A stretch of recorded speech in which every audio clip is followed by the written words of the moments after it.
Diretamente do Centro de Conferências, na Praça do Templo, em Salt Lake City, essa é a 176ª Conferência Geral Semestral de A Igreja de Jesus Cristo dos Santos dos Últimos Dias, com oradores selecionados entre as autoridades gerais e líderes gerais da Igreja. A música para essa sessão será oferecida pelo Coro do Tabernáculo Mormon. Esta transmissão é um oferecimento como serviço público da Bonneville Communications. É proibida qualquer reprodução, gravação, transcrição ou outro uso desse programa sem autorização por escrito.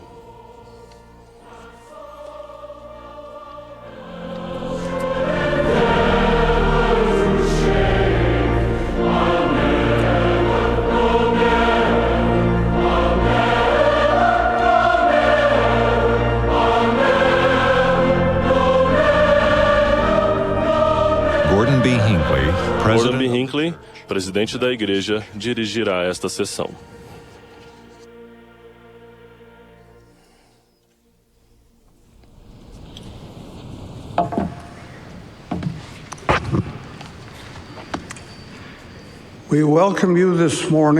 Bem-vindos nesta manhã à quarta sessão geral da 176ª Conferência Geral Semestral de A Igreja de Jesus Cristo dos Santos dos Últimos Dias.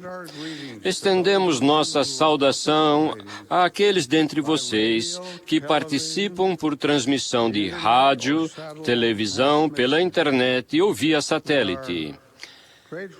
Somos gratos aos proprietários e operadores das instalações que transmitem esta conferência.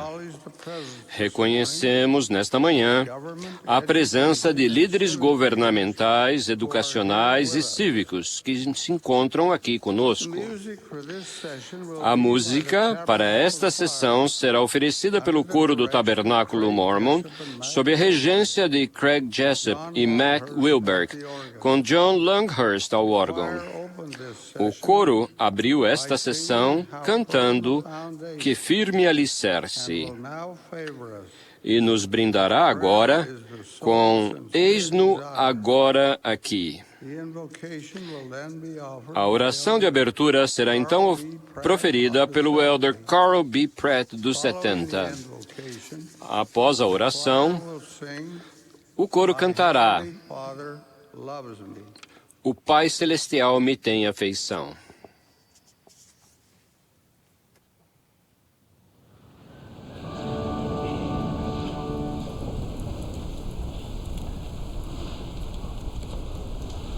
Oh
Our dearest Father in heaven, Nosso querido Pai Celestial, we come before thee at the beginning estamos of this diante de Ti no início desta sessão, grateful hearts com corações gratos for our many generous por tantas bênçãos ricas e maravilhosas e agradecemos-Te por este coro maravilhoso our hearts and inspire que eleva os nossos corações e inspira nossos espíritos a serem melhores. Agradecemos pelas condições favoráveis que temos para termos as capelas em todo o mundo e esta bela construção. Agradecemos-Te for thy Son, por Teu Filho his infinite atonement. e por sua expiação infinita. Father, Somos gratos, Pai, prophets and apostles, pelos profetas e apóstolos que nos dirigem e oramos por eles e por suas famílias. Hinckley and his Por favor, abençoe o presidente Hinckley e seus conselheiros, dê-lhes força, ajuda e saúde para que possam levar avante esta grande obra. Somos gratos, Pai, many leaders, men and women throughout pelos the world. muitos líderes, homens e mulheres em todo o mundo que dão tanto de seu tempo para a edificação do Teu reino. E, Pai, oramos pela paz In this troubled world, neste mundo conturbado. we pray that thou wilt bless E oramos para que Tu nos abençoe e abençoe os homens e mulheres que estão também nas forças armadas de todos os cantos, de todos os países, e que eles possam ser abençoados e protegidos, especialmente os santos dos últimos dias que lá estão e que dão tanto de si. Oramos também pelos nossos missionários para que possam desfrutar de Teu cuidado e oramos will listen to them. por aqueles que vão escutar os missionários, que seus espíritos possam abrir a mente e seus corações e possam ter a visão Of thy Son, and come unto him. de Teu Filho e vir a Ele. Spirit will be with us. Pedimos que Teu Espírito esteja conosco nesta manhã, com aqueles que vão falar, com aqueles de nós que vamos ouvir. Ajude-nos a compreender com mentes abertas e corações receptivos, que possamos ser humildes e saber como nós possamos ser melhores. E mais uma vez agradecemos por tantas bênçãos maravilhosas e dizemos estas coisas no sagrado nome de Teu Filho e nosso Salvador Jesus Cristo. Amém.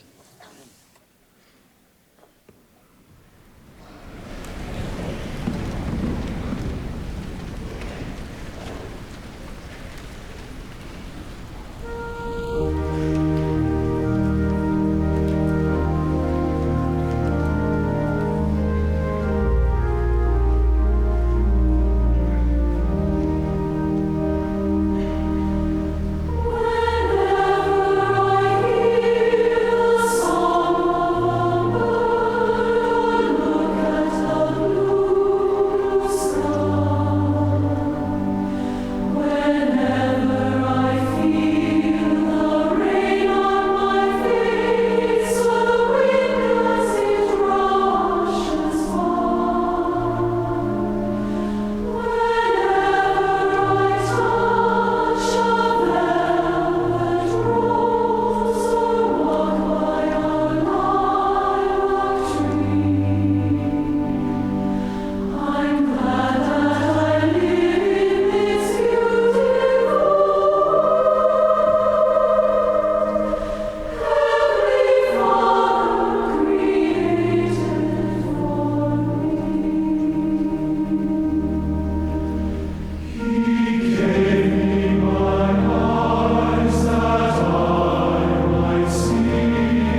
Teremos agora o prazer de ouvir o presidente Thomas S. Monson, primeiro conselheiro na primeira presidência. E logo em seguida, ouviremos o elder Elton Perry, do Quórum dos 12 Apóstolos. A ele se seguirá o bispo Richard C. Edgley, do Bispado Presidente. A irmã Margaret S. Lifford, primeira conselheira na presidência geral da primária, nos dirigirá a palavra. Depois de suas palavras, o coro e a congregação cantarão juntos Alegres Cantemos. Teremos então o prazer de ouvir o elder Anthony D. Perkins, dos 70. E, em seguida, o elder Russell M. Nelson, do Quórum dos 12 Apóstolos. O coro então cantará How Lovely is Thy Dwelling Place. Quão linda é a tua morada. Presidente Monson. My dear brothers and sisters, Meus queridos irmãos e irmãs, tanto os que estão ao alcance de minha visão, quanto os que se acham reunidos por todo o mundo, busco sua fé e orações ao atender à designação e o privilégio de dirigir-me a vocês. Em 1959, não muito tempo depois de iniciar meu serviço como presidente da missão canadense, sediada em Toronto, Ontário, Canadá, conheci Ann Eldon Tanner, um proeminente canadense que apenas 2 meses depois seria chamado como assistente do Quórum dos 12 Apóstolos, a seguir ao Quórum dos 12 e depois como conselheiro de 4 presidentes da igreja. Quando conheci o presidente Tanner, ele era presidente da Trans-Canada Pipelines Limited e presidente da estaca Canadá-Calgary. Ele era conhecido como um homem de integridade. Durante aquele primeiro encontro, falamos sobre outros assuntos, entre eles o inverno canadense, no qual as tempestades eram violentas, as temperaturas caem bem abaixo da de congelamento durante semanas seguidas, e os ventos glaciais baixavam as temperaturas ainda mais. Perguntei ao presidente Tanner por que as estradas e rodovias do oeste do Canadá basicamente permaneciam intactas durante tais invernos, mostrando pouco ou nenhum sinal de rachaduras ou rompimentos, enquanto que a superfície das estradas em muitas áreas onde o inverno era menos frio e menos rigoroso apresentava rachaduras, rompimentos e buracos. Disse ele: a resposta está na profundidade da base dos materiais de pavimentação, para que eles permaneçam firmes e não se rompam. É necessário aprofundar muito as camadas da base. Quando essas não são profundas o bastante, a superfície não suporta temperaturas extremas. Com o passar dos anos, pensei com frequência nessa conversa e na explicação do presidente Tanner, pois reconheci em suas palavras uma profunda aplicação para a nossa vida. Simplificadamente, se não tivermos um alicerce profundo de fé e um testemunho sólido da verdade, poderá ser difícil enfrentar as tempestades violentas e os ventos glaciais da adversidade que inevitavelmente atingem cada um de nós. A mortalidade é um período de testes, um período para nos mostrarmos dignos de retornar à presença de nosso Pai Celestial. A fim de sermos testados, precisamos enfrentar desafios e dificuldades. Elas podem nos destruir e a superfície de nossa alma poderá rachar e desmoronar. Isto é, se o nosso alicerce de fé e o nosso testemunho da verdade não estiverem firmemente enraizados em nós. Podemos confiar na fé e no testemunho de outros por um tempo limitado. No final, precisamos ter nosso próprio alicerce firme e enraizado, ou seremos incapazes de suportar as tempestades da vida que virão. Tais tempestades chegam de várias formas. Poderemos nos defrontar com a tristeza e o sofrimento profundo por um filho obstinado que prefere afastar-se do caminho que leva à verdade eterna e viajar pelas ladeiras escorregadias do erro e da desilusão.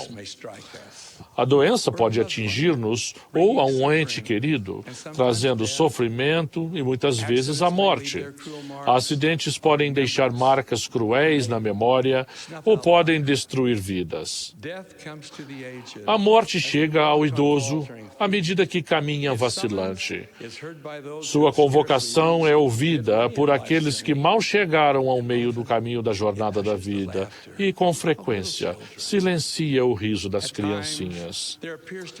Às vezes parece que não há nenhuma luz no fim do túnel, nenhuma aurora para dispersar a escuridão da noite. Sentimos-nos circundados pela dor de um coração partido, pela desilusão de sonhos despedaçados e pela angústia de esperanças perdidas. Unimos-nos ao apelo bíblico. Porventura, não há bálsamo em Gileade? Ficamos inclinados a ver nossos infortúnios através do prisma distorcido do pessimismo.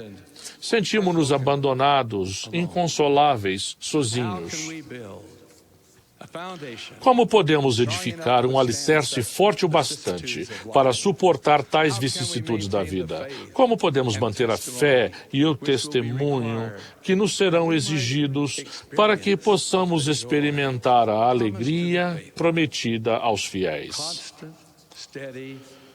Um empenho constante e inabalável é necessário. A maioria de nós já sentiu uma inspiração tão forte que traz lágrimas aos olhos e uma determinação de permanecer sempre fiel. Ouvi a declaração: se eu pudesse ter esse sentimento sempre comigo, jamais teria problemas para fazer o que devo. Tais sentimentos, porém, podem ser fugazes. A inspiração que sentimos durante essas sessões da conferência pode enfraquecer e desaparecer gradualmente quando a segunda-feira chegar e enfrentarmos a rotina do trabalho, da escola, de administrar nosso lar e nossa família. Essas coisas podem facilmente levar nossa mente do que é santo para o que é material, do que edifica para o que, se nos permitirmos, desgasta nosso testemunho, nosso forte alicerce espiritual. Naturalmente, não vivemos em um mundo onde experimentamos apenas o que é espiritual, mas podemos reforçar nosso alicerce de fé e nosso testemunho da verdade para que não vacilemos. Nós não fracassaremos. Como, talvez perguntem, podemos mais eficazmente obter e manter o alicerce necessário para sobrevivermos espiritualmente no mundo em que vivemos? Tenho 3 diretrizes para ajudar-nos em nossa busca. Primeira, fortaleçam seu alicerce por meio da oração. A oração é o desejo sincero da alma, seja ela proferida ou silenciosa. Ao orarmos, comuniquemos realmente com nosso Pai Celestial. É fácil deixar que nossas orações se tornem repetitivas, expressando palavras com pouco ou nenhum conteúdo. Quando nos lembramos de que literalmente cada um de nós é filho ou filha espiritual de Deus, não teremos dificuldade em abordá-lo em oração. Ele nos conhece, Ele nos ama, Ele quer o que é melhor para nós. Oremos com sinceridade e significado, oferecendo nossa gratidão e pedindo coisas que sentimos serem necessárias. Escutemos suas respostas, para que consigamos reconhecê-las quando chegarem. Ao fazê-lo, seremos fortalecidos e abençoados. Passaremos a conhecê-lo e ao que ele deseja para a nossa vida. Por conhecê-lo, por confiar em sua vontade, nosso alicerce de fé será fortalecido. Se alguém dentre nós tem sido lento para dar ouvidos ao conselho de orar sempre, não há melhor hora para começar do que agora. William Cooper declarou: Satanás treme quando vê o mais fraco dos santos de joelhos. Não negligenciemos nossas orações familiares. Elas são um inibidor eficaz contra o pecado e, portanto, a melhor fonte de alegria e felicidade. O velho ditado ainda é verdadeiro: a família que ora unida permanece unida. Ao darmos o exemplo da oração aos nossos filhos, estaremos também ajudando-os a iniciarem seu próprio alicerce profundo de fé e testemunho, de que precisarão durante toda a vida. Minha segunda diretriz: estudemos as Escrituras e meditemos nelas dia e noite, conforme aconselhado pelo Senhor no livro de Josué. Em 2005, centenas de milhares de santos dos últimos dias aceitaram o desafio do presidente Hinckley de ler o livro de Mormon até o final daquele ano. Acredito que dezembro de 2005 bateu o recorde de horas dedicadas a vencer o desafio no prazo. Fomos abençoados ao completarmos a tarefa. Nosso testemunho fortaleceu-se, nosso conhecimento aumentou. Incentivo a todos a continuarmos a ler e a estudar as Escrituras, para que as compreendamos e apliquemos em nossa vida as lições que lá encontramos. Vou parafrasear o poeta James Finney Baxter: o que estuda e estuda, mas nunca aprende, é como o que ara e ara, mas nunca semeia. Empregar algum tempo a cada dia estudando as Escrituras, sem dúvida, reforçará nosso alicerce de fé e nosso testemunho da verdade. Lembrem-se comigo da alegria que Alma sentiu ao viajar da terra de Gileão para o sul, em direção à terra de Manti, e encontrar os filhos de Mosias. Alma não os via há algum tempo e sentiu-se muito feliz ao descobrir que eles ainda eram seus irmãos no Senhor. Sim, e haviam se fortalecido no conhecimento da verdade, porque eram homens de grande entendimento e haviam examinado diligentemente as Escrituras para conhecerem a palavra de Deus. Que possamos também conhecer a palavra de Deus e conduzir nossa vida de acordo com ela. Minha terceira diretriz para a edificação de um forte alicerce de fé e testemunho envolve serviço. Enquanto dirigia para o escritório certa manhã, passei por uma tinturaria com uma placa na janela. Lá se lia: é o serviço que conta. A mensagem da placa simplesmente não me saía do pensamento. De repente lembrei-me por quê. O fato em si é que é o serviço que conta, o serviço do Senhor. No livro de Mormon, lemos a respeito do nobre rei Benjamim. Com a verdadeira humildade de um líder inspirado, ele expressou seu desejo de servir a seu povo e guiá-los nos caminhos de retidão. Declarou a eles: eis que vos digo, ao afirmar-vos haver empregado meus dias a vosso serviço, que não é meu desejo vangloriar-me, porque só estive a serviço de Deus. E eis que vos digo estas coisas, para que aprendais sabedoria, para que saibais que, quando estais a serviço de vosso próximo, estais somente a serviço de vosso Deus. Esse é o serviço que conta, o serviço para o qual todos fomos chamados, o serviço do Senhor Jesus Cristo. Ao longo do caminho da vida, notarão que não são os únicos viajantes. Existem outros que precisam de sua ajuda. Existem pés a serem firmados, mãos a segurar, mentes a incentivar, corações para inspirar e almas para salvar. Há 13 anos, foi meu privilégio dar uma bênção a uma linda jovenzinha de 12 anos de idade, Jamie Palmer. Haviam-na diagnosticado com câncer e ela se sentia assustada e confusa. Depois passou por uma cirurgia e uma dolorosa quimioterapia.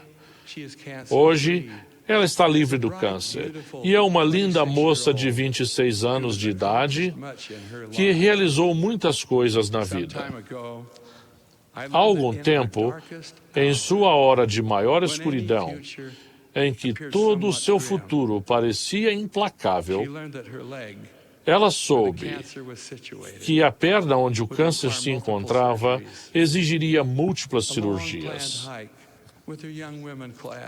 Uma longa caminhada há muito planejada com uma classe de moças subindo por uma trilha acidentada até a caverna Timpanogos, localizada nas montanhas Wasatch, a 64 quilômetros ao sul de Salt Lake City, Utah, estava fora de questão, ela pensou. Jamie contou às amigas que teriam que subir a trilha sem ela.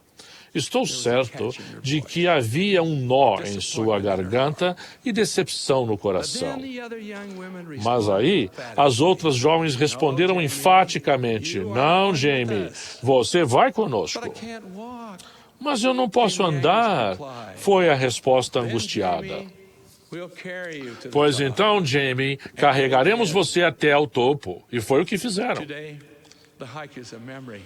Hoje, a longa caminhada é uma recordação, mas na realidade é muito mais. James Barrie, poeta escocês, declarou: "Deus deu-nos recordações para que possamos ter as rosas da primavera no inverno de nossa vida." Nenhuma daquelas preciosas jovens jamais se esquecerá do dia memorável, quando um Pai Celestial amoroso olhou para baixo com um sorriso de aprovação e grande satisfação. Ao alistar-nos para a sua causa, Ele nos convida a nos achegarmos a Ele e a sentirmos seu Espírito em nossa vida. Ao estabelecermos um firme alicerce em nossa vida, lembremos-nos de sua preciosa promessa: "Se Deus é convosco, a quem temereis? Ele é vosso Deus, seu auxílio tereis. Se o mundo vos tenta, se o mal faz tremer, com mão poderosa vos há de suster." Que cada um se qualifique para esta bênção. Oro humildemente em nome de Jesus Cristo, nosso Salvador. Amém.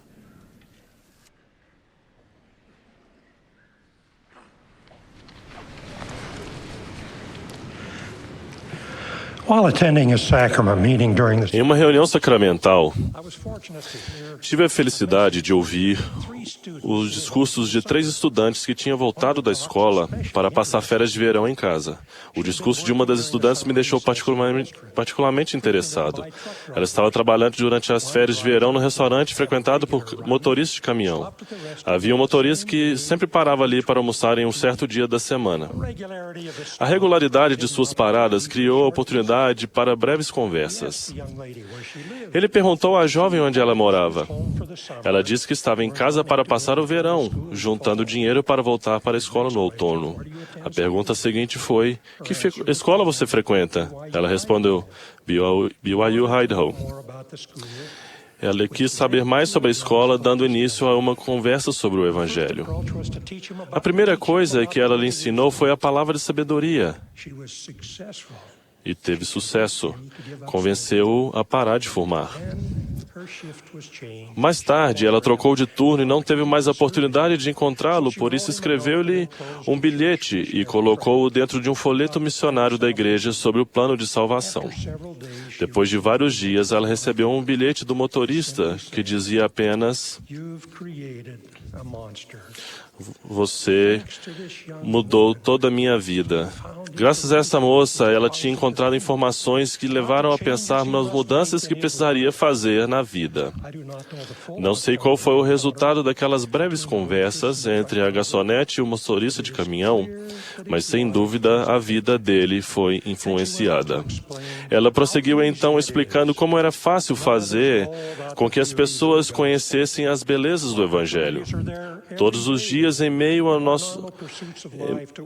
nossos afazeres normais da vida, temos muitas oportunidades de abrir a boca e fazer com que as pessoas conheçam as verdades do Evangelho, que abençoarão nesta vida e na eternidade. Muitos perguntam, de onde vim? Por que estamos aqui? Para onde estamos indo? Nosso Pai Eterno não nos enviou à Terra numa jornada sem sentido ou propósito. Ele providenciou um plano para seguirmos. Ele é o autor deste plano, o qual foi criado para o progresso do homem e a sua salvação e exaltação.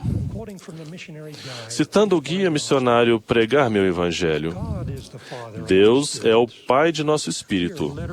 Somos literalmente seus filhos e Ele nos ama. Vivemos como os filhos espirituais de nosso Pai Celestial antes de nascermos nessa terra. Não éramos, contudo, iguais ao nosso Pai Celestial, nem poderíamos nos tornar como Ele e desfrutar todas as suas bênçãos que Ele tem, sem a experiência de vivermos na mortalidade com um corpo físico. O verdadeiro propósito de Deus, sua obra e sua glória, é permitir que cada um de nós desfrute todas as suas bênçãos. Ele providenciou um plano perfeito para cumprir seu propósito. Compreendemos e aceitamos esse plano antes de virmos para a Terra. No entanto, muitas pessoas ainda hoje se debatem para encontrar respostas para as perguntas básicas da vida. Os falsos pregadores clamam cada vez mais alto, eis aqui, eis ali a verdade, porém estão cada vez mais confusos. A tecnologia multiplicou a confusão propagando essas mensagens por meio dos veículos de comunicação e uma infinidade de linhas de cabos de transmissão que agora cobrem a Terra. Há tantos meios de comunicação com um número cada vez maior de mensagens diferentes que não é de admirar que as pessoas estejam confusas. Há séculos atrás, Paulo predisse, porque virá o tempo em que não suportarão a sã doutrina, mas tendo comichão nos ouvidos, amontoarão para si doutores, conforme as suas próprias concupiscências, e desviarão os ouvidos da verdade, voltando às fábulas. Não precisamos ficar confusos. As respostas para as intrigantes perguntas sobre o propósito da vida foram novamente dadas à humanidade para nossa orientação. Ouvimos pela primeira vez o plano de salvação antes de nascer, no que as Escrituras chamam de nosso primeiro estado. Não sabemos com clareza o que ocorreu naquele primeiro estado, mas sabemos que ali vivemos como espíritos, filhos de nosso Pai Celestial, e demos passos de progresso a fim de preparar-nos para a oportunidade de abrigar nosso espírito eterno num corpo mortal. Também sabemos que o nosso Pai realizou um grande conselho para explicar o propósito da vida eterna. Tivemos a oportunidade de aceitar ou rejeitar o plano de salvação. Ele não nos foi imposto. A essência do plano era que o homem teria a oportunidade de conseguir por seu próprio esforço a sua salvação na terra, com a ajuda de Deus. Um líder foi escolhido para ensinar-nos a seguir o plano e redimir-nos do pecado e morte. Conforme o Senhor explicou a Moisés, eis que meu filho amado, que foi meu amado e meu escolhido desde o princípio, disse-me, Pai, faça a tua vontade e seja tua glória para sempre. Jesus Cristo, nosso irmão mais velho, tornou-se o líder na defesa do plano designado pelo Pai, e aceitamos o plano e suas condições. Com essa escolha, ganhamos o direito de vir para a Terra e entrar em nosso segundo estado. Adão e Eva foram criados à imagem de Deus, com um corpo de carne e ossos, e colocou-os no jardim do Éden. Foi-lhe dado a escolha de permanecerem no jardim ou comerem do fruto da árvore do conhecimento do bem e do mal, e terem a oportunidade de passar pela mortalidade. Eles aceitaram o desafio, comeram do fruto e assim tornaram-se mortais e sujeitos à morte física. Por causa da escolha que fizeram, eles passariam pelas provações e dificuldades da mortalidade. Há dois propósitos para a vida na mortalidade. O primeiro é que podemos ganhar experiências que jamais poderíamos obter de outra maneira. O segundo é obter um tabernáculo de carne e ossos. Os dois propósitos são vitais para a existência do homem. Estamos agora sendo testados e provados para ver se faremos todas as coisas que o Senhor ordenou que fizéssemos. Esses mandamentos são os princípios e ordenanças do Evangelho, e eles constituem o Evangelho de Jesus Cristo. Todo princípio e ordenança tem seu peso no grande propósito do nosso teste, que é preparar-nos para voltarmos a viver com o nosso Pai Celestial e tornarmos semelhantes a Ele. O elder Bruce R. McConkie disse o seguinte sobre o caminho estreito e apertado. Em minha opinião, todos precisamos determinar onde estamos em cada campo de realização mortal. Depois, com base em conceitos gerais que são simples e claros, temos que determinar como viveremos neste ou naquele campo, ao passarmos por este estado probatório, de modo a termos sucesso no teste da mortalidade. Se fizermos as escolhas certas, teremos a recompensa eterna. Caso contrário, obteremos um dos reinos inferiores que foram preparados. Todo membro da igreja que estiver no caminho estreito e apertado, que estiver se esforçando, lutando e desejando fazer o certo, embora esteja longe da perfeição nesta vida, se continuar no caminho estreito e apertado até o fim da vida, terá recompensa eterna no reino do Pai. Tudo isso nos foi possibilitado por nosso Senhor e Salvador. Ele é o ponto central do plano eterno do Pai, o Salvador que foi preparado para resgatar a humanidade. Deus enviou seu Filho amado para vencer a queda de Adão e Eva. Ele veio para a terra como nosso Salvador e Redentor. Venceu por nós os obstáculos da morte física, oferecendo sua própria vida. Quando morreu na cruz, seu espírito separou do seu corpo. No terceiro dia, seu espírito e seu corpo se reuniram para toda a eternidade, para nunca mais serem separados. A vida na Terra tem duração limitada. Chegará para todos o momento em que o espírito e o corpo serão separados na morte. Mas devido à ressurreição de Jesus Cristo, todos seremos ressuscitados, independente de termos feito o bem ou mal nesta vida. A imortalidade é uma dádiva de nosso Pai Celestial a todos os seus filhos. A morte deve ser vista como uma porta para uma vida nova e melhor. Por meio da gloriosa ressurreição, o corpo e o espírito serão reunidos. Teremos um corpo perfeito e imortal de carne e ossos, que jamais será sujeito a doenças, dor ou morte. Mas a glória que alcançaremos na vida futura dependerá de nosso desempenho nesta vida. Somente pela dádiva da expiação e de nossa obediência ao Evangelho poderemos voltar a viver com Deus novamente. Depois da ressurreição do Salvador, seus 12 discípulos saíram para pregar essa gloriosa mensagem às nações da terra. Viajaram muito, ensinando sobre a missão de nosso Salvador. O grande movimento do cristianismo começou a espalhar-se por muitas terras, mas a igreja foi gradualmente caindo em uma apostasia geral, na qual a sucessão do sacerdócio foi rompida. autoridade para oficiar nas ordenanças espirituais deixou de existir na Terra. Gradualmente, homens inspirados começaram a efetuar uma reforma. O presidente Hinckley descreveu a reforma como a alvorada de um dia mais brilhante. E ele disse: mas de algum modo, durante aquela época de escuridão, uma vela se acendeu. A era da Renascença trouxe consigo um desabrochar do aprendizado da arte e da ciência. Surgiu um movimento de homens e mulheres audazes e corajosos que voltaram a olhar para o céu, reconhecendo Deus, seu Filho divino. Chamamos esse movimento de a Reforma. E então, depois de muitas gerações que haviam caminhado sobre a terra, tantas delas em meio ao conflito, ódio, escuridão e mal, despertou o grande dia da restauração. Esse dia glorioso descortinou-se com a aparição do Pai e do Filho ao menino Joseph. O amanhecer da dispensação da plenitude dos tempos despontou no mundo. Todo o bem, o belo, o divino de todas as dispensações anteriores foi restaurado nesta época verdadeiramente notável. Depois do glorioso evento da primeira visão, o profeta Joseph Smith recebeu o registro sagrado do livro de Mórmon. Assim surgiu uma nova testemunha do nosso Senhor e Salvador e sua missão em favor dos povos da terra.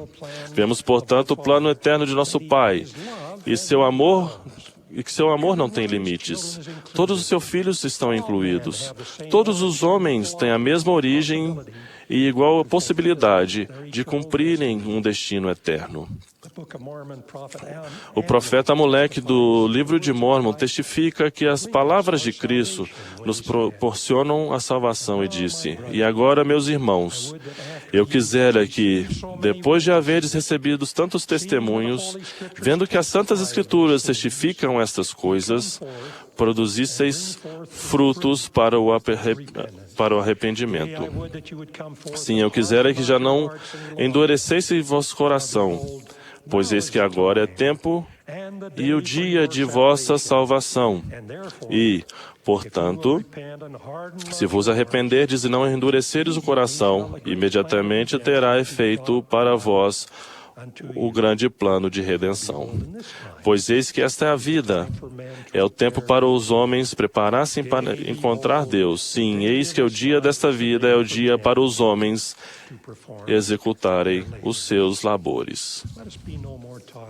Para que não sejamos mais levados em roda por todo o vento de doutrina dos homens, declaramos ao mundo que os céus estão abertos e que a verdade do plano eterno de Deus foi novamente dada a conhecer a humanidade. Vivemos na dispensação da plenitude dos tempos. Vivemos em uma época em que temos o testemunho das Escrituras do grande plano que o Senhor concedeu aos seus filhos, desde o princípio dos tempos até o presente e última dispensação. A evidência está bem documentada. Não fomos abandonados para vagar pela mortalidade sem o conhecimento do plano mestre que o Senhor designou para seus filhos. Ele assumiu conosco o solene convênio de conceder-nos as bênçãos do céu, de acordo com a nossa obediência à sua lei. Oh, lembrem-se de que estas coisas são verdadeiras, porque o Senhor Deus nos revelou essas verdades eternas. Em nome de Jesus Cristo. Amém.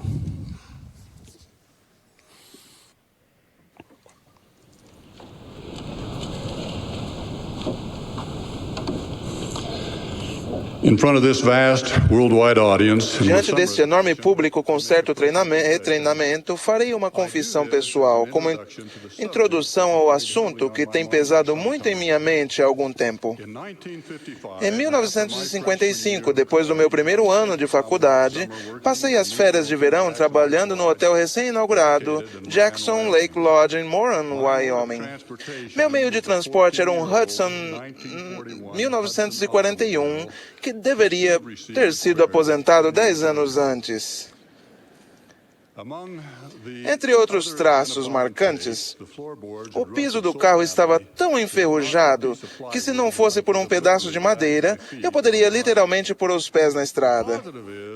O ponto positivo é que, ao contrário da maioria dos veículos de 14 anos da época, ele não usava óleo. Muita água no radiador, mas não óleo. Eu nunca entendia para onde ia a água e por que o óleo ficava cada vez mais fino e mais claro. Em Em preparação para a viagem de quase 300 quilômetros de volta para casa ao fim do verão, levei o carro ao único mecânico de Moran. Após uma rápida análise, ele explicou que o bloco de cilindros estava defeituoso e assim havia água vazando para o óleo. E isso explicava o mistério da água e do óleo. Eu perguntava-me se poderia também fazer a água vazar para o tanque de gasolina e assim gastar menos combustível. Agora a confissão. Após o milagre de chegar a casa, meu pai saiu ao meu encontro e recebeu-me com alegria. Depois de um abraço e algumas brincadeiras, ele olhou para o banco de trás do carro e viu 3 toalhas do Jackson Lake Lodge, do tipo que não se encontra à venda. Com um olhar de decepção, disse simplesmente: "Eu esperava mais de você." Eu não achava que fizera algo tão errado.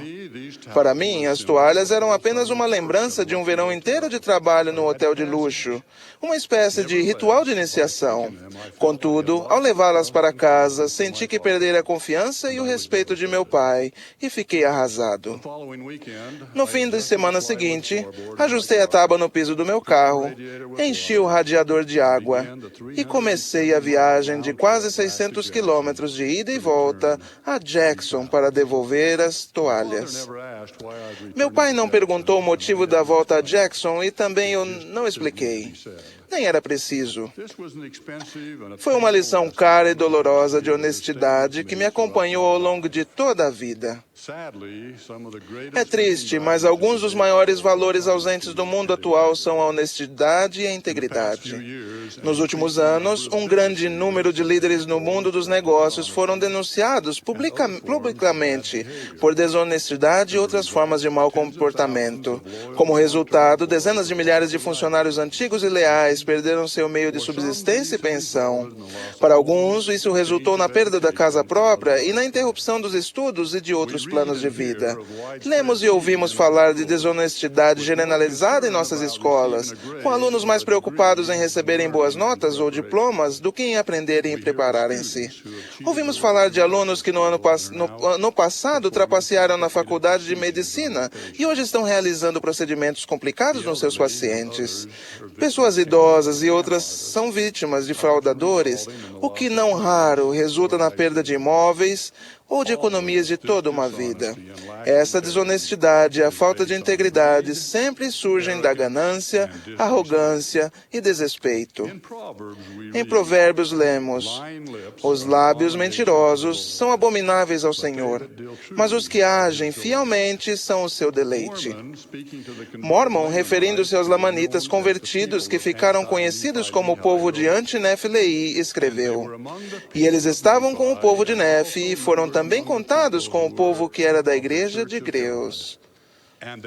E também se distinguiram por seu zelo para com Deus, assim como para com os homens, porque eram perfeitamente honestos e justos em todas as coisas, e conservaram-se firmes na sua fé em Cristo até o fim."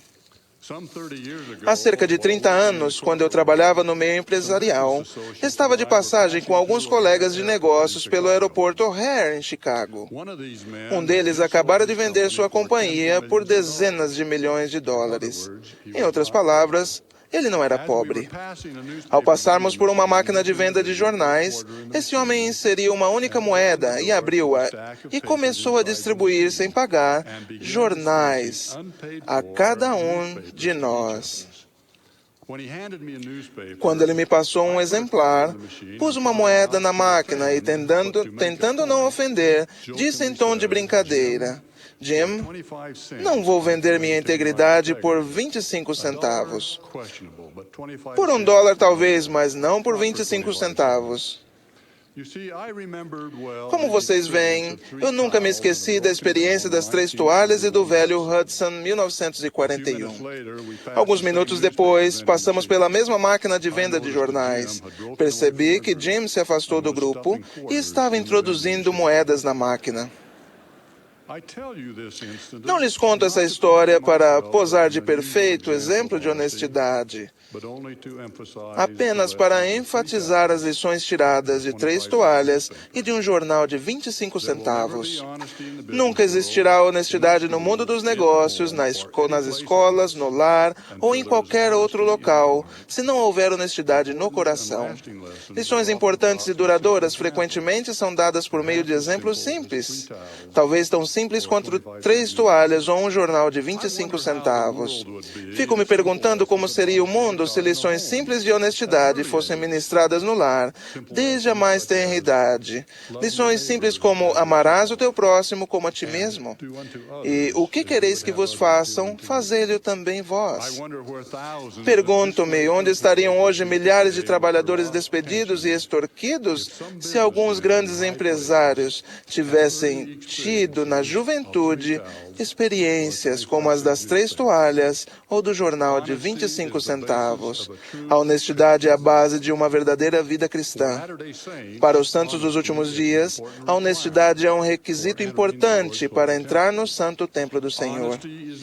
A honestidade permeia os convênios feitos no templo. A cada domingo, ao participarmos dos emblemas sagrados da carne e do sangue do Salvador, renovamos nossos convênios básicos e sagrados, que incluem a honestidade. Como santos dos últimos dias, temos a sagrada obrigação não somente de ensinar os princípios da honestidade, mas também de vivê-los. Talvez com lições simples como a das 3 toalhas ou um jornal de 25 centavos. A honestidade deve estar entre os valores mais fundamentais que governam nosso cotidiano.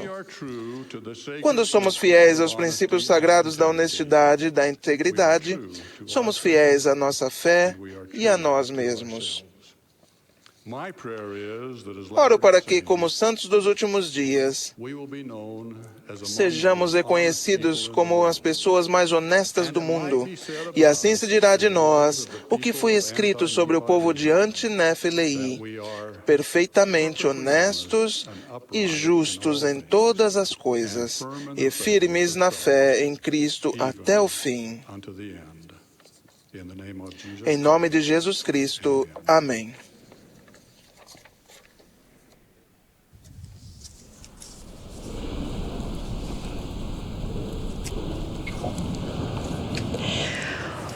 Ao servir neste chamado, tenho feito alguns novos amigos. Esta é Eliza. Cantamos hinos da primária juntas. Conheçam Lucas e sua irmã Kiera. Lucas está aprendendo as regras de fé em espanhol. Caitlin é muito tímida, porém curiosa.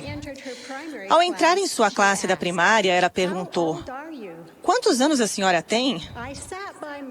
Sentei-me ao lado de Marta na primária e ela colocou seu braço em torno do meu. Já notaram a luz no rosto destas crianças? Quem são as crianças em nosso lar ou em nossa vizinhança? Olhem-nas. Pensem a respeito delas. O Salvador nos ensina que, para entrar no reino de Deus, o homem precisa se tornar como uma criança, submisso, manso, humilde, paciente e cheio de amor. Mas, apesar de crianças cheias de fé virem até nós, elas enfrentam os desafios de um mundo decaído. O que é necessário para mantermos a luz da fé em seus olhos? Sabemos que nada pode substituir uma família digna na vida de uma criança. Mas no mundo atual, as crianças não precisarão apenas de uma mãe ou pai dedicados. Elas precisarão de cada um de nós para protegê-las, ensiná-las e amá-las.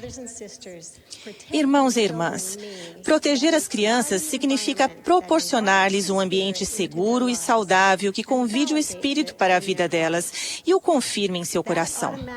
Isso automaticamente elimina qualquer forma de indiferença, negligência, abuso, violência ou exploração.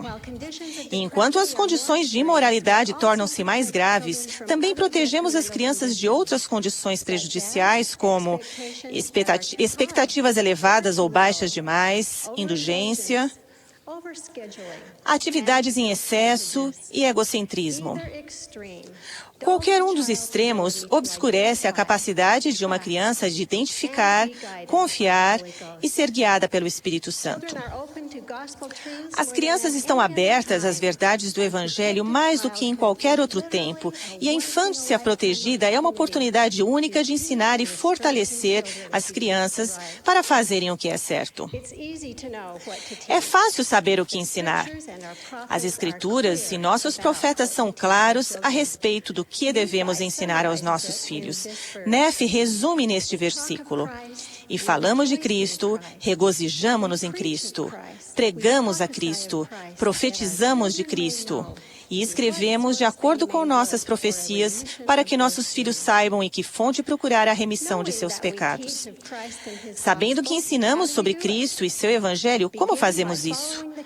Comecemos por seguir o conselho de nossos profetas e encontrando tempo em nosso lar para a oração familiar, para o estudo das Escrituras e para a noite familiar. Será que já ouvimos esse conselho tantas vezes que parece simples demais? Ou estamos tão ocupados que o acréscimo de uma única coisa parece muito complicado? Testifico que mesmo quando a adoração em nossa família parece menos do que eficaz, a obediência por si só abre as janelas do céu e convida as bênçãos do Senhor. De fato, a obediência e o exemplo pessoal em todas as partes de nossa vida é a lição principal do Evangelho aos nossos filhos. Portanto, estudem, aprendam e apliquem o Evangelho. Não podemos ensinar princípios que não conhecemos e que não vivemos.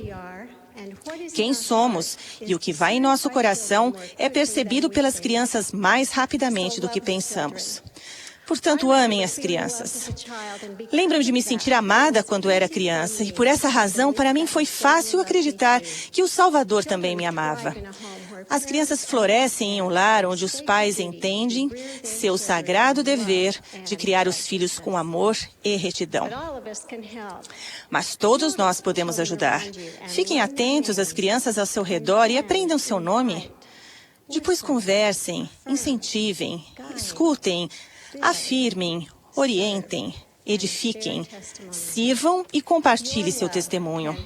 Seu amor pode ajudar a levar uma criança ao amor do Salvador.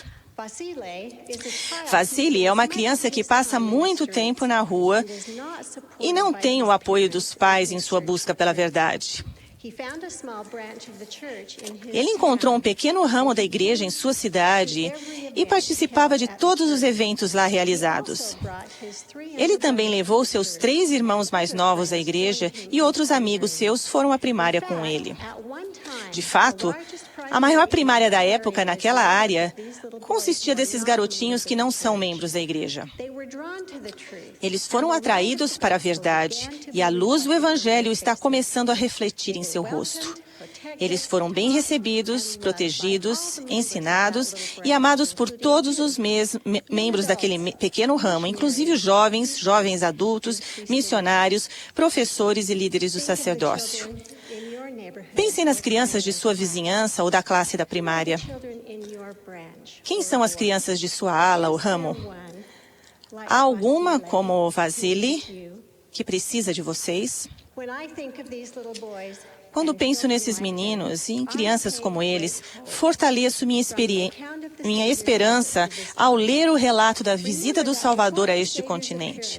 Lembram-se de que antes da aparição do Salvador houve tempestades, terremotos, incêndios, furacões e 3 dias de escuridão profunda? Penso com frequência nas crianças que presenciaram esses acontecimentos. E posso apenas imaginar o medo e preocupação no coração dos pais. Então o Salvador apareceu e ordenou à multidão que as criancinhas fossem levadas à sua presença. Quão ansiosos esses pais devem ter ficado quando levaram os filhos até o Salvador. Eles então observaram quando o Salvador chorou por elas. e as abençoou, uma a uma. Orou ao Pai por elas e chamou anjos para ministrar-lhes. Esse relato nos lembra que o Salvador é o grande protetor, o maior professor e a eterna fonte de amor e cura. À medida que a escuração de hoje nos envolve, é nos ordenado que levemos nossos filhos ao Salvador. E como o Elder Ballard nos lembra, nós somos aqueles a quem Deus indicou para que abracemos as crianças de hoje com amor e com o fogo da fé e com a compreensão de quem são. Irmãos e irmãs, como mãe e líder da primária, sei que esse trabalho com as crianças não é fácil. Proteger, ensinar e amar as crianças pode exigir muito de nós e é com frequência desanimador, algumas vezes exaustivo, e ocasionalmente os frutos de nosso empenho demoram muito a chegar. Mas é precisamente por não ser fácil levar as crianças ao Salvador que nós mesmos precisamos ir até Ele. Ao buscá-lo e ao seu Espírito para ajudar-nos, presenciaremos um milagre. Reconheceremos que nosso próprio coração está mudando e nós também estamos nos tornando alguém submisso, manso, humilde, paciente, cheio de amor. Nós também refletiremos a luz do Evangelho em nosso semblante. Nós entenderemos as palavras do Salvador. E qualquer um que receber em meu nome um menino, tal como este, a mim me recebe. Amo o Salvador e testifico a respeito de seu poder redentor por mim, por vocês e por nossos filhos. Em nome de Jesus Cristo. Amém.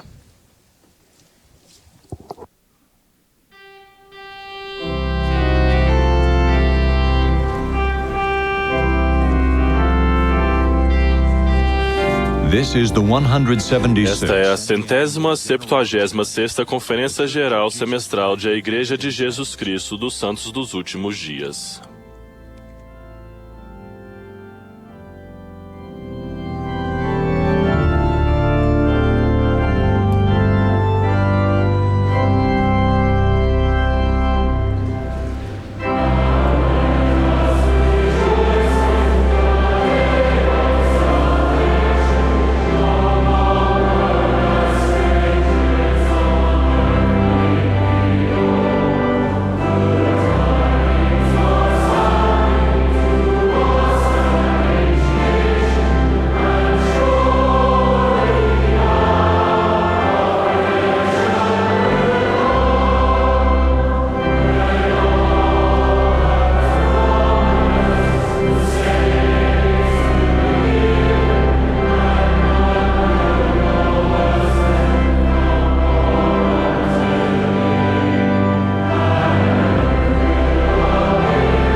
As crianças com pura fé proclamam: cremos em Deus, o Pai Eterno, e em seu Filho Jesus Cristo e no Espírito Santo.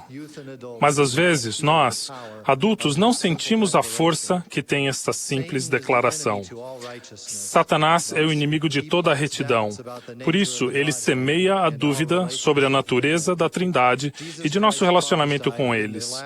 Jesus Cristo profetizou que nos últimos dias até os eleitos seriam enganados. Vejam 3 exemplos como de Lúcifer está preparando armadilhas e laços para apanhar os santos de Deus. A armadilha da falsa inadequação. Uma jovem fiel se sente incapaz de atender às expectativas das pessoas. Em casa e na escola, raramente é elogiada, sendo frequentemente criticada. A mídia popular diz que ela não é bonita nem inteligente o suficiente. Todos os dias, essa irmã justa se pergunta se é digna do amor do Pai Celestial, do sacrifício expiatório do Salvador ou da constante orientação do Espírito. A armadilha da imperfeição exagerada. Um excelente missionário se sente incapaz de atender às expectativas de Deus. Em sua mente, esse elder digno imagina como um Pai Celestial severo, obrigado a exercer justiça irrevogável, um Salvador capaz de limpar as transgressões dos outros, mas não as do próprio elder, e um Espírito Santo que não deseja acompanhar uma pessoa imperfeita. A armadilha da culpa desnecessária. Uma mulher de meia-idade é mãe dedicada, amiga amorosa, serva fiel da igreja e oficiante do templo assídua, mas em seu coração essa irmã não consegue perdoar-se por pecados cometidos há vários anos, dos quais ela se arrependeu, resolvendo-os plenamente com os líderes do sacerdócio. Ela duvida que sua vida venha a ser aceitável ao Senhor e perdeu a esperança na vida eterna na presença do Pai Celestial. Se você tiver quaisquer pensamentos ou sentimentos semelhantes aos desses bons santos, convido a tornar-se como uma criancinha e sentir novamente o grande e maravilhoso amor manifestado pelo Pai e o Filho na vinda do Redentor ao mundo. A fé, como a de uma criança, no perfeito amor do Pai Celestial e de Jesus Cristo, romperá ao meio as armadilhas da inadequação, imperfeição e culpa. Provérbios ensina, porque como imaginou no seu coração, assim é ele. Quero sugerir, além da oração constante, estudo das Escrituras e frequência na igreja e no templo, 5 mudanças em seus pensamentos e coração, para que você se sinta mais plenamente o terno amor de Deus. Primeiro, veja-se como um filho precioso de um amoroso Pai Celestial. Nossos filhos cantam confiantes, sou um filho de Deus, por ele estou aqui. As crianças sentem e sabem o que talvez tenhamos esquecido. Somos filhos amados do Pai Celestial, criados à sua própria imagem, e temos imenso valor, tão grande que Jesus Cristo deu a vida por nós. Deus o Pai é misericordioso e tem um amor infinito por nós, apesar de nossas faltas. Somente a voz de Satanás nos faz sentir sem valor. O Espírito fará com que sintamos tristeza, segundo Deus, para o arrependimento, enchendo-nos de esperança numa mudança positiva. Quando você se sentir sem valor, lembre-se de que o valor das almas é grande à vista de Deus. Abstenha-se de pensar ou dizer coisas negativas a seu próprio respeito. Há uma nítida diferença entre humildade e humilhação. Identifique e use seus talentos especiais em vez de pensar somente nas suas fraquezas. Segundo, coloque seus fardos sobre Jesus Cristo. Quando se sentir sobrecarregado com as expectativas e desafios, não trave a batalha sozinho. Siga o exemplo das criancinhas e ajoelhe-se em oração. Jesus Cristo nos ordenou: buscai-me em cada pensamento, não duvideis, não temais. A dúvida, o temor e a preocupação indicam que tomamos sobre nós todos os fardos e ansiedades da vida. Quando você se sentir atormentado por sentimentos de inadequação, diga com confiança: posso todas as coisas em Cristo que me fortalece. Depois, se fizermos alegremente todas as coisas que estiveram ao nosso alcance, teremos a certeza de que o Senhor fará o restante e de que tudo dará certo. O Salvador prometeu: vinde a mim todos os que estáis cansados e oprimidos, e eu vos aliviarei. Se você lançar o seu cuidado sobre o Senhor, sentirá a paz proporcionada pelo Espírito. Terceiro, perdoe-se de pecados e imperfeições. O Pai Celestial não espera que você se torne completamente perfeito nesta vida. Ele sabia que seus filhos cometeriam erros quando estivessem aprendendo por experiência própria na mortalidade. Mas Deus amou o mundo de tal maneira que proveu o seu plano de felicidade, um Salvador misericordioso. Jesus disse: eu, Senhor, perdoarei a quem desejo perdoar, mas de vós é exigido que perdoeis a todos os homens. Comece por você mesmo e perdoe aos outros também. Se Deus não se lembrará dos pecados dos quais nos arrependemos, então, por que deveríamos lembrar-nos deles? Evite perder-se no tempo e energia revivendo o passado. Para perdoar-se a si mesmo e aos outros, você precisa confiar na expiação de Cristo. O profeta Enoque orou: Estás irado, ó Senhor, contra este povo, porque não compreendes a misericórdia que lhe concedestes por causa do teu filho. Nosso Pai Celestial fica triste quando limitamos o poder do sacrifício expiatório de seu filho. Se você exercer fé em Jesus Cristo, sua culpa poderá ser apagada. Se a culpa permanecer depois do arrependimento sincero, creia em seus líderes do sacerdócio quando eles o declararem digno. Quarto, manter a esperança na vida eterna. Se você imagina que seus pecados passados, falhas de caráter e decisões erradas o impedem de receber todas as bênçãos, pense no que aconteceu com Alma, o pai. Falando de sua juventude como sacerdote imortal e moral do iníquo rei, Noé, Alma admitiu: Eu mesmo caí numa armadilha e fiz muitas coisas abomináveis aos olhos do Senhor, o que me causou penoso arrependimento. Mas o arrependimento de Alma foi tão completo e a expiação de Cristo tão infinita, que Alma se tornou profeta e recebeu a promessa da vida eterna. Se você fizer o melhor que puder para ser obediente e arrepender-se, também poderá receber um lugar no reino celestial por intermédio da expiação e graça de Jesus Cristo. Quinto, sinta alegria a cada dia. Uma fonte de alegria é o serviço, porque quando você está atarefado, ajudando as pessoas, terá menos capacidade de atormentar-se com suas próprias falhas. O Salvador ensinou sabiamente: porque qualquer que quiser salvar a sua vida, perdê-la-á, mas qualquer que perder a sua vida por amor a mim e do Evangelho, esse a salvará. Você sentirá a maior alegria de sua vida quando eliminar o pessimismo de adulto e substituí-lo pelo otimismo infantil. O otimismo é uma virtude que nos permite ver a mão amorosa de Deus em cada detalhe de nossa vida. Um hino favorito aconselha: conta as muitas bênçãos e verás surpreso quanto Deus já fez. Preste o testemunho do Pai Celestial, que com grande e maravilhoso amor estende a mão para seus filhos. Preste o testemunho de Jesus Cristo, que é poderoso para salvar-nos de nossas inadequações, imperfeições e pecados. Preste o testemunho do Espírito Santo, que acompanhará a alma imperfeita, porém penitente. Para vocês, santos fiéis e dignos, que se debatem com as armadilhas modernas do diabo, digo: permita a Deus que vossas cargas sejam leves pela alegria em seu Filho, no sagrado nome de Jesus Cristo. Amém.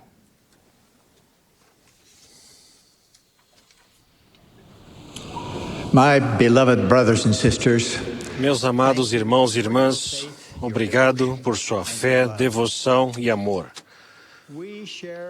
Compartilhamos a enorme responsabilidade de ser quem o Senhor deseja que sejamos e realizar o que Ele deseja que realizemos. Fazemos parte de um grande movimento, a coligação da Israel dispersa. Falarei dessa doutrina hoje devido à sua importância especial no plano eterno de Deus. No passado, o Senhor abençoou o patriarca Abraão com a promessa de tornar sua posteridade um povo escolhido. Existem referências a este convênio espalhadas por todas as Escrituras. Nelas estão incluídas a promessa de que o Filho de Deus viria pela linhagem de Abraão, de que certas terras seriam herdadas, de que as nações e povos da terra seriam abençoados por sua semente, além de outras. Embora alguns aspectos desse convênio já se cumpriram, o livro de Mórmon ensina que o convênio abraâmico só será cumprido nestes últimos dias. Também salienta que fazemos parte do povo do convênio do Senhor. Temos o privilégio de participar pessoalmente do cumprimento dessas promessas. Que época emocionante de se viver! Como descendentes de Abraão, as tribos da antiga Israel tinham acesso à autoridade do sacerdócio e às bênçãos do Evangelho, mas acabaram se rebelando. mataram os profetas e foram punidos pelo Senhor. 10 tribos foram levadas cativas para a Síria. A partir daí, elas se perderam para os registros da humanidade. Obviamente, as 10 tribos não estão perdidas para o Senhor. 2 tribos remanescentes continuaram por algum tempo, mas por causa de sua rebelião, foram levadas cativas para a Babilônia. Quando retornaram, foram favorecidas pelo Senhor, mas novamente deixaram de honrá-lo. Elas o rejeitaram e desprezaram-no. Um pai amoroso, embora angustiado, prometeu: espalhar-vos-ei entre as nações. E foi o que ele fez entre todas as nações. A promessa de Deus de que coligaria a Israel dispersa foi igualmente enfática. Isaías, por exemplo, previu que nos últimos dias o Senhor enviaria mensageiros velozes para esses povos que estariam dispersos e oprimidos. Essa promessa da coligação, que se repete diversas vezes nas Escrituras, será cumprida tão seguramente quanto as profecias da dispersão de Israel. Antes de sua crucificação, o Senhor Jesus Cristo estabeleceu sua igreja. Ela incluía apóstolos, profetas, setentas, mestres, etc. E o Mestre enviou seus discípulos ao mundo para pregar seu evangelho. Depois de algum tempo, a igreja, conforme tinha sido estabelecida pelo Senhor, entrou em decadência espiritual. Seus ensinamentos foram alterados, suas ordenanças foram mudadas. Aconteceu a grande apostasia conforme predita por Paulo, que sabia que o Senhor não voltaria sem que antes viesse a apostasia. Essa grande apostasia seguiu o padrão que encerrara cada dispensação anterior. A primeira de todas foi na época de Adão. Depois vieram as dispensações de Enoque, Noé, Abraão, Moisés e outros. Cada profeta tinha o encargo divino de ensinar sobre a divindade e a doutrina do Senhor Jesus Cristo. Em cada era, esses ensinamentos visavam ajudar as pessoas, mas sua desobediência resultou em apostasia. Assim, todas as dispensações anteriores foram limitadas no tempo e espaço. Foram limitadas no tempo porque cada uma delas terminou em apostasia. Elas ficaram limitadas a um espaço relativamente pequeno do planeta Terra. Portanto, era necessária uma restauração completa. Deus, o Pai e Jesus Cristo chamaram o profeta Joseph Smith para ser o profeta desta dispensação. Todos os poderes divinos das dispensações anteriores seriam restauradas por intermédio dele. Esta dispensação da plenitude dos tempos não será limitada em tempo nem em espaço. Ela não terminará em apostasia e encherá o mundo inteiro. Conforme profetizado por Pedro e Paulo, todas as coisas foram restauradas nesta dispensação. Portanto, é preciso que aconteça, como parte desta restauração, a tão esperada coligação da Israel dispersa. Trata-se de um prelúdio necessário à segunda vinda do Senhor. Essa doutrina da coligação é um dos ensinamentos importantes de a Igreja de Jesus Cristo dos Santos dos Últimos Dias. O Senhor declarou: em verdade vos digo que vos dou um sinal de sua longa dispersão. Reunirei meu povo, ó casa de Israel, e estabelecerei novamente no meio deles minha Sião. O surgimento do Livro de Mórmon é um sinal para o mundo inteiro de que o Senhor começou a coligar Israel e a cumprir os convênios que fez com Abraão, Isaque e Jacó. Não apenas ensinamos essa doutrina, mas também participamos dela. Fazemos isso ajudando a coligar os eleitos do Senhor nos dois lados do véu. O Livro de Mórmon é um ponto central dessa obra. Ele declara a doutrina da coligação, faz as pessoas aprenderem a respeito de Jesus Cristo, a acreditarem em seu Evangelho e afiliarem-se à sua igreja. Na verdade, se não houvesse o Livro de Mórmon, a coligação prometida de Israel não aconteceria. Para nós, o honrado nome de Abraão é muito importante. Ele é mencionado em mais versículos das Escrituras da Restauração do que em todos os versículos da Bíblia. Abraão tem uma ligação com todos os membros da Igreja de Jesus Cristo dos Santos dos Últimos Dias. O Senhor confirmou o convênio abraâmico em nossos dias por intermédio do profeta Joseph Smith. No templo, recebemos as nossas maiores bênçãos, como herdeiros de Abraão, Isaque e Jacó. Essa dispensação da plenitude dos tempos foi prevista por Deus como uma época de coligação, tanto no céu quanto na terra. Pedro sabia que, após um período de apostasia, viria uma restauração. Ele, que esteve com o Senhor no Monte da Transfiguração, declarou: arrependei-vos, pois, e convertei-vos, para que sejam apagados os vossos pecados, e venham assim os tempos do refrigério pela presença do Senhor, o qual convém que o céu contenha, até os tempos da restauração de tudo, dos quais Deus falou pela boca de todos os seus santos profetas, desde o princípio. Nos tempos modernos, os apóstolos Pedro, Tiago e João foram enviados à terra pelo Senhor com as chaves de seu reino e uma dispensação do Evangelho para os últimos tempos e para a plenitude dos tempos, na qual ele reuniria em uma todas as coisas, tanto as que estão no céu como as que estão na terra.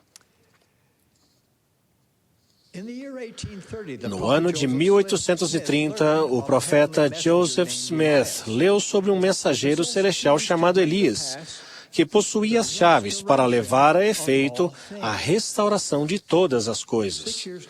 6 anos depois, o templo de Kirtland foi dedicado. Após o Senhor ter aceitado aquela casa sagrada, surgiram mensageiros celestes trazendo as chaves do sacerdócio. Moisés apareceu e conferiu-nos as chaves para coligar Israel das 4 partes da terra e trazer as 10 tribos da terra do norte. Depois disto, Elias apareceu e conferiu-nos a dispensação do Evangelho de Abraão, dizendo que em nós e em nossa semente, todas as gerações depois de nós seriam abençoadas. Em seguida apareceu Elias o profeta e proclamou: eis que é chegado plenamente o tempo proferido pela boca de Malaquias, testificando que ele, Elias o profeta, seria enviado antes que viesse o grande e terrível dia do Senhor, para voltar o coração dos pais para os filhos e os filhos para os pais, a fim de que a terra toda não seja ferida com uma maldição. Esses eventos ocorreram em 3 de abril de 1836, cumprindo assim a profecia de Malaquias.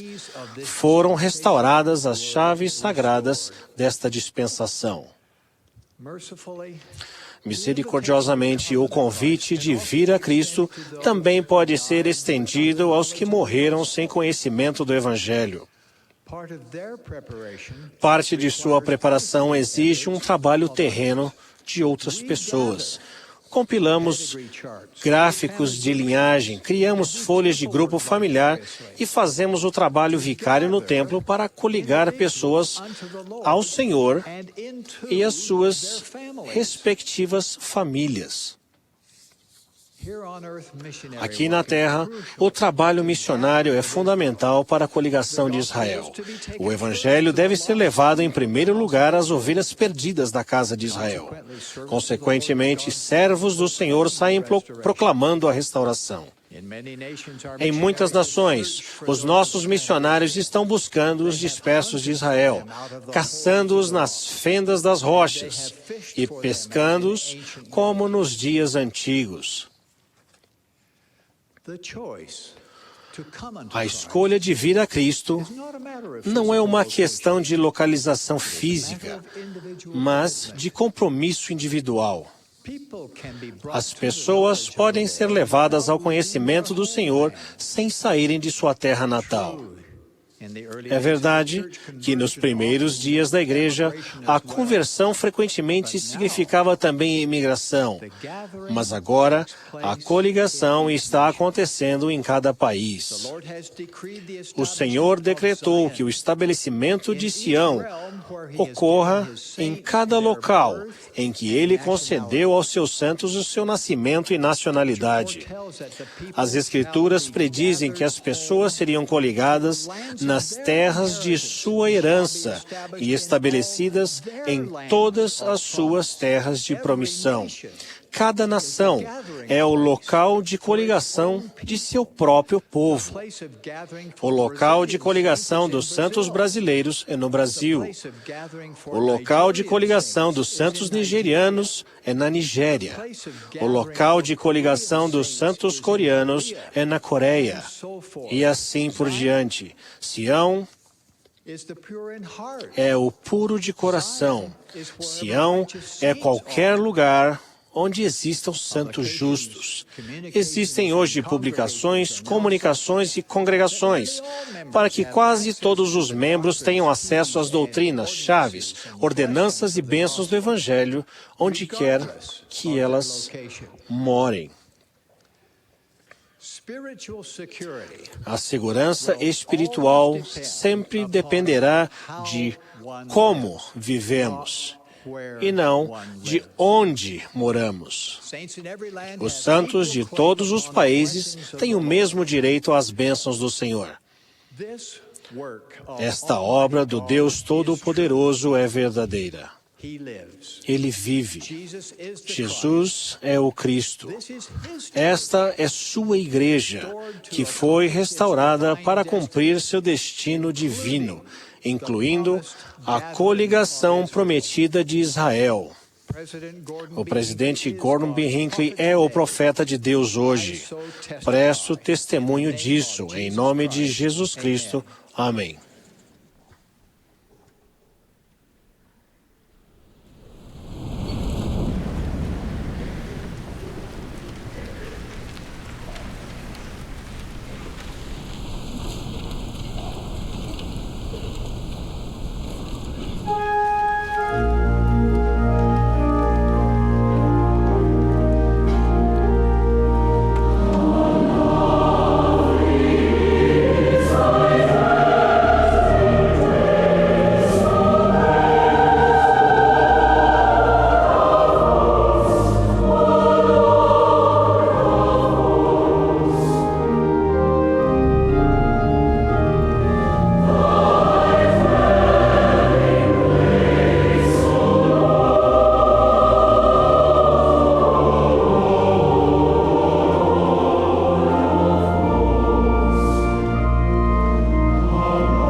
Somos gratos ao coro pela bela música. Após as minhas palavras, eles vão cantar Vinde, ó povos, graças dar, e a oração de encerramento será oferecida por Elder Douglas Shumway, dos 70.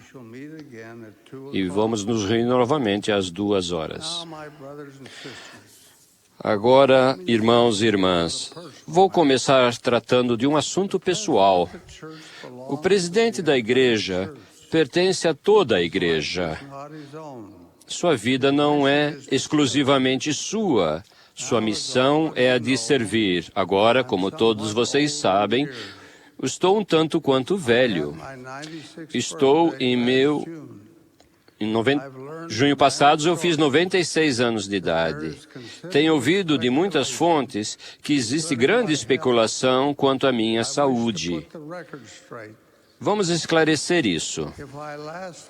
Se eu ainda permanecer alguns meses mais, serei o presidente da igreja a servir com idade mais avançada dentre todos os que me antecederam. Não falo isso com empáfia, mas com gratidão. Em janeiro passado, passei por uma cirurgia séria. Foi uma experiência terrível, particularmente para alguém que jamais fora internado em um hospital. Depois disso, a pergunta era se eu deveria continuar ou não o tratamento. Resolvi fazê-lo. Meus médicos chamam o resultado de milagroso. Sei que os resultados positivos vieram de suas muitas orações por mim. Sou profundamente grato a vocês.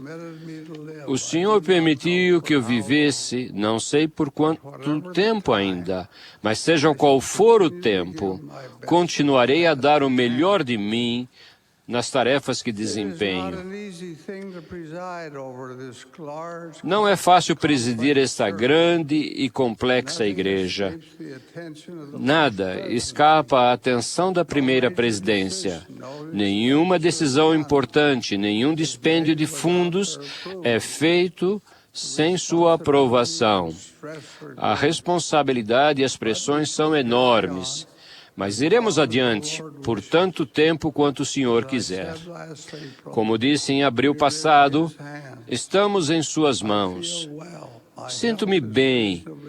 Minha saúde é relativamente boa, mas quando a hora chegar para um sucessor, a transição será serena e de acordo com a vontade daquele a quem esta igreja pertence. E assim, prosseguimos em fé. E esse é o tema, fé, sobre o qual quero conversar esta manhã. Desde o início, esta igreja progride pela fé. A fé foi a força do profeta Joseph.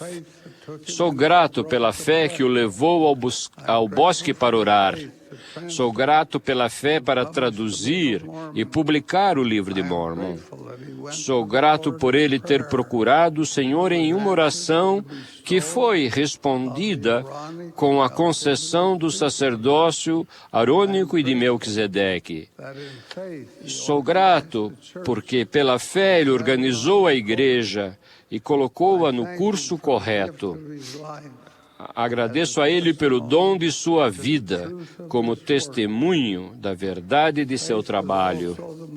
A fé foi também a força motriz por trás de Brigham Young.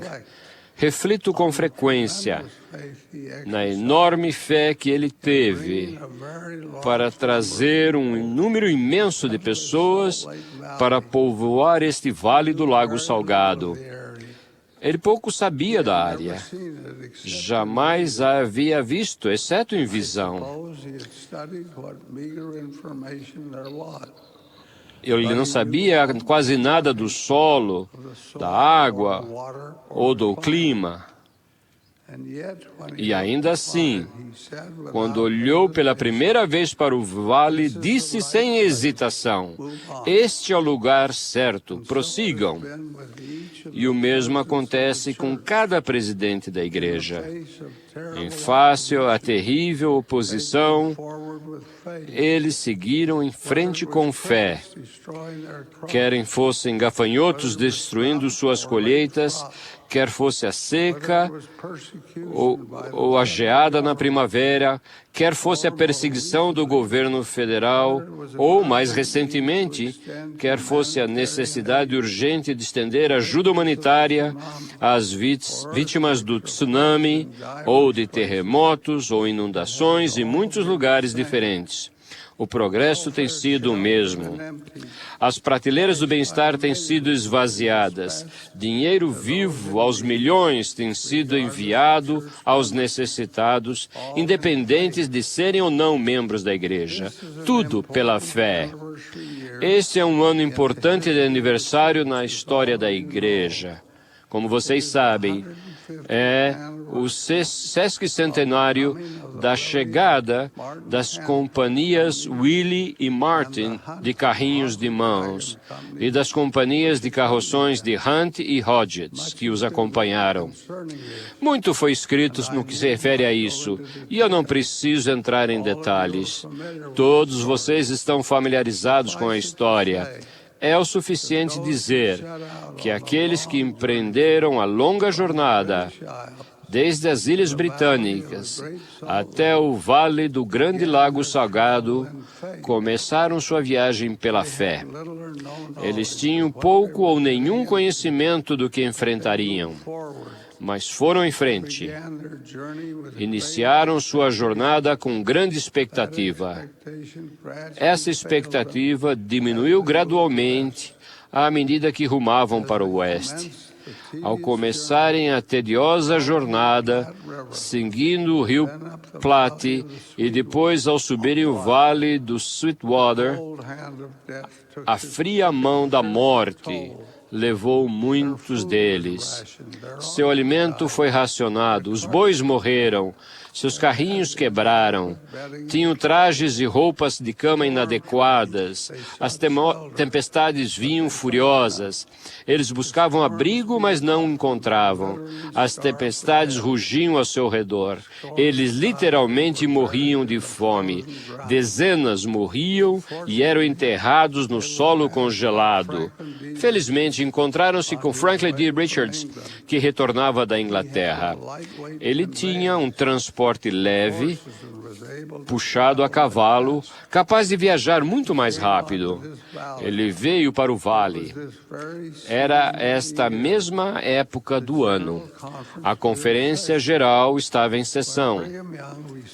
Quando Brigham Young recebeu a notícia, colocou-se imediatamente diante da congregação e disse: "Darei agora o assunto e o texto para os eldres que vão falar hoje e durante a conferência. E é este.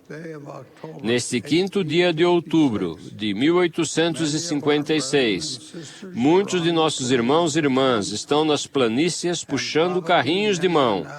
E provavelmente muitos estão a 1.125 quilômetros deste lugar. Eles precisam ser trazidos para cá.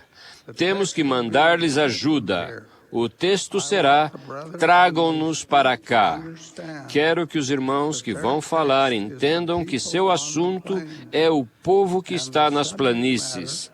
E o assunto importante para esta comunidade é de mandá-los buscar trazê-los antes que o inverno fique forte demais. Conclamos os bispos no dia de hoje. Não esperarei até amanhã, nem até o dia seguinte, para reunir 60 boas mulas e 12 ou 15 carroções. Não quero mandar bois, quero bons cavalos e boas mulas. Eles existem nesse território, é preciso reuni-los. Também 12 toneladas de farinha e 40 bons cocheiros, 60 ou 65 boas parelhas de mulas ou cavalos com arreios.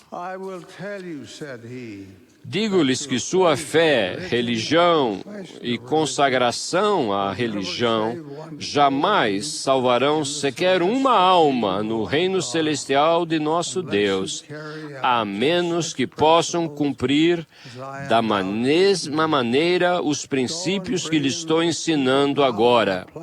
Vão e tragam as pessoas que estão nas planícies e cuidem estritamente das coisas que chamamos de temporais ou deveres temporais. De outro modo, sua fé será em vão. A pregação que ouviram terá sido em vão e vocês afundarão no inferno, a menos que cuidem das coisas de que lhes falei. Imediatamente, cavalos, mulas e carroções resistentes foram oferecidos. Trouxeram farinha em abundância, trajes quentes e roupas de cama foram rapidamente reunidos. Em 1 ou 2 dias, os carroções dirigiram-se para o leste pela neve pesada. Quando a equipe de resgate encontrou os santos sitiados, eles foram como anjos do céu. Derramaram lágrimas de gratidão. As pessoas dos carrinhos de mão foram transferidos para os carroções, para viajarem mais rapidamente até a comunidade de Salt Lake. Cerca de 200 morreram, mas 1000 foram salvos. Entre os que enfrentaram essas horrendas circunstâncias nas planícies, estava a bisavó de minha esposa. Ela fazia parte da companhia Hunt de carroções. Hoje, o túmulo de minha esposa no cemitério de Salt Lake City tem vista para o túmulo de sua bisavó, Mary Penfold Gubble, que morreu nos braços da filha ao entrar neste vale. Ela foi enterrada no dia 12 de dezembro de 1856. Perdera 3 de seus filhos durante aquela longa jornada. Os pés de uma das filhas que sobreviveu estavam gravemente congelados. Que história é essa? Cheia de sofrimento, fome, frio e morte. Repleta com relatos de rios congelados que tinham de ser penosamente atravessados, de tempestades de neve uivantes, da longa e lenta subida de Rock Ridge. Com o passar deste ano de aniversário, isso poderá ser esquecido, mas espera-se que seja citado com frequência para lembrar as gerações futuras do sofrimento e da fé daqueles que nos precederam. Sua fé é nosso legado. Sua fé é um lembrete para nós do preço que eles pagaram pelo conforto que desfrutamos. Mas a fé não é demonstrada apenas nos grandes acontecimentos heróicos, tais como a vinda dos pioneiros dos carrinhos de mão. Ela também é demonstrada em eventos pequenos, porém significativos. Deixe-me narrar-lhes um deles. Quando o templo de Manti, Utah, estava em construção há cerca de 120 anos, George Francis Paxman trabalhava como carpinteiro que fazia os acabamentos. Ele e a jovem esposa Martha tinham um filho e esperavam outro. Enquanto levantava uma das pesadas portas na parte leste do templo, George teve uma hérnia estrangulada. Sentia dores terríveis. Marta deitou-o em um carroção e levou-o até a cidade de Nefe, onde o colocou no trem e levou-o até Provo. Lá ele faleceu. Recusando-se a casar novamente, ela ficou viúva por 62 anos, sustentando-se com o trabalho de bordadeira. Agora deixe-me que me desvie dessa narrativa para contar que quando eu estava noivo de minha esposa, dei-lhe um anel. Quando nos casamos, dei-lhe uma aliança. Ela usou-os durante anos. Então, um dia, notei que ela os havia tirado e estava usando uma aliança de ouro que pertencera à avó. O anel havia sido dado por seu marido, George. O anel é tudo que ele tinha deixado para ela. Um certo dia, na primavera, Marta fazia uma limpeza. Ela tirou toda a mobília da casa para limpar tudo. Ao afofar a palha do colchão, olhou para a mão e a aliança não estava mais no dedo. Procurou-a cuidadosamente em todos os lugares. Era a única lembrança material de seu marido. Ela revolveu toda a palha com os dedos, mas não conseguiu encontrá-la.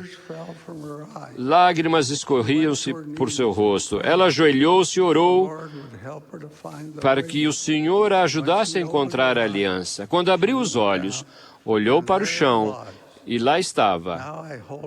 Estou com ela agora em minha mão. É muito pequena para que todos a vejam. É de ouro 18 quilates, velha, arranhada e amassada, mas representa a fé possuída por uma viúva que rogou ao Senhor em seu momento crítico. Tal fé é a fonte da atividade. É a raiz da esperança e da confiança.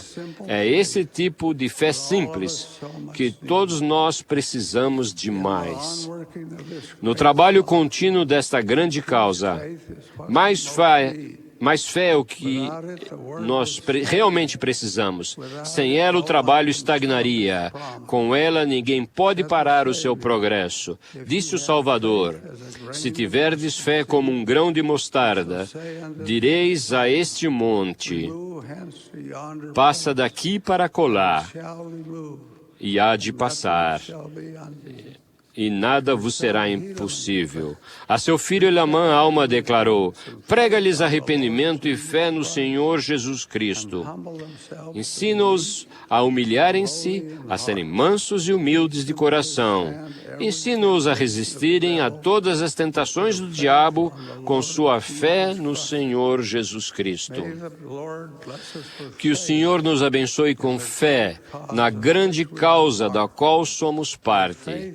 Que a fé seja como uma vela para guiar-nos à noite com sua luz. Que ela siga diante de nós como uma nuvem para guiar-nos durante o dia enquanto oramos. Por isso, humildemente eu oro naquele que é a força de nossa fé, o Senhor Jesus Cristo. Amém.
Our Father in heaven, Nosso Pai Celestial, expressamos gratidão de nosso coração pelo Espírito que esteve conosco nesta manhã, com a palavra que foi proferida e pelo conselho, pela bela música.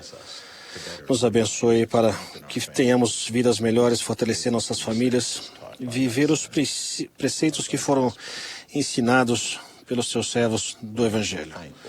Somos tão gratos pela restauração deste Evangelho, pelo profeta Joseph Smith, por aqueles santos que deram tanto por nós há muito tempo por causa deste Evangelho. E possamos ter a mesma fé que eles tiveram para mover esse trabalho adiante. Abençoa nossa presidente e profeta Gordon B. Hinckley e dê-lhe força. Dê-lhe alegria em seu trabalho e também saúde. Abençoe os 12 apóstolos para, à medida que viajam pelo mundo, proteja-os. Proteja nossos missionários e permita que sejam bem-sucedidos ao pregar o teu evangelho. Que possamos sempre lembrar do sacrifício expiatório de teu filho e do teu desejo de nos abençoar, à medida que cumprimos os teus mandamentos e também por teu amor por nós. Por favor, nos despeça e assim oramos humildemente em nome de Jesus Cristo. Amém.